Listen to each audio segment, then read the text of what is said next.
सकाळ दुपार संध्याकाळ तरतरीत राहण्यासाठी काहीतरी घ्यावं. नजरेत दिसली ती एक कप चहा. अजून काय हवं? चहा म्हणजे सध्या सर्वांच्या जीवनाचा अविभाज्य घटक.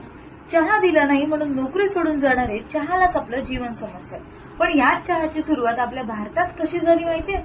सकाळी उठल्यावर वर्तमानपत्र वाचताना हातात लागतो तो चहा. मित्रमैत्रिणींच्या भेटीवेळी देखील आज एक कप चहा पिऊयात हे ठरतं. आणि आता तर काय, राजकारणात सुद्धा चाय पे चर्चा होऊ लागली.